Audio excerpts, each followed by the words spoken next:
গত 4 বছর ধরে গাজোয়ারি করে ভিটে বাড়ি দখল নিয়েছিল লোকনাথ ট্রাস্ট নামে এক সংগঠন। থানা এসপি ডিএম এর কাছে অভিযোগ জানিয়েও মেলেনি কোনো সুরাহা। নিজের বাড়ি ফেরত পেতে কৃষ্ণনগর সিভিল কোর্টেরও দ্বারস্থ হয়েছিলেন নদিয়ার মাঝদিয়ার 90 বছরের প্রবীণ অজিত রায়। তার অভিযোগ, নিকট আত্মীয়ের উস্কানিতেই ওই ট্রাস্ট তার জমি ও বাড়ি জোর করে দখল করে নেয়। বাড়িতে তালা দিয়ে তাদের ঢোকাও বন্ধ করে দেয়। গত 3 বছর ধরে বানপুরে থাকলেও পরিবার নিয়ে মাঝদিয়ার বাড়িতে ঢুকতে পারেননি।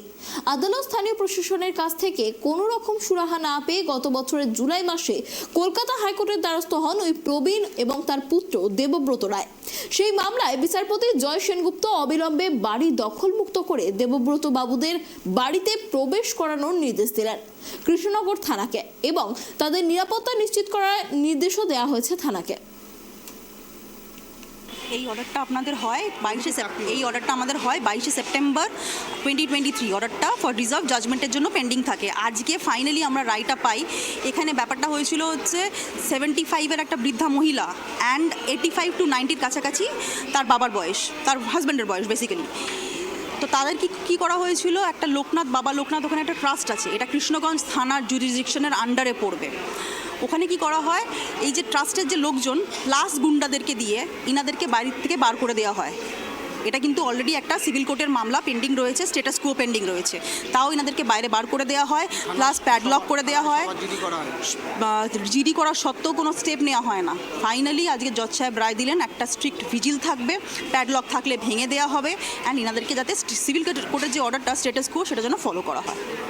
আমাদের মাঝদায় একটা বাড়ি আছে, সেই বাড়িটির লোকনাথ ট্রাস্টির লোকজন আর আমাদেরই একজন সহকর্মী সুজিত কুমার রায়, তিনারা সবাই মিলে আমাদের বাড়িতে তালা বন্ধ করে দেয়, আমাদের ঢুকতে দেয় না।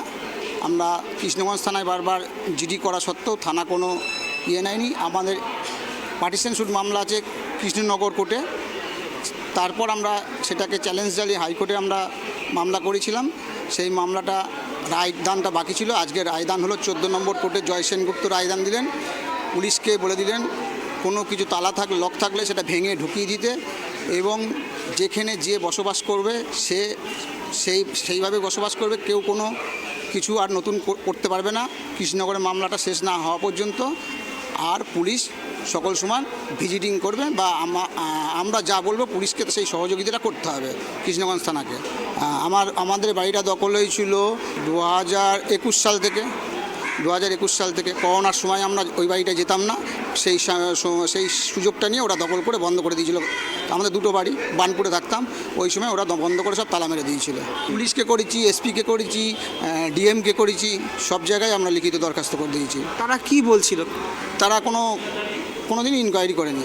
হাইকোর্ট ইয়ার পর তখন ইনকোয়ারিটা করেছেন তারা। কৃষ্ণনগর কোর্টে যতক্ষণ মামলাটা ছিল কোনো ইনকোয়ারি করেননি।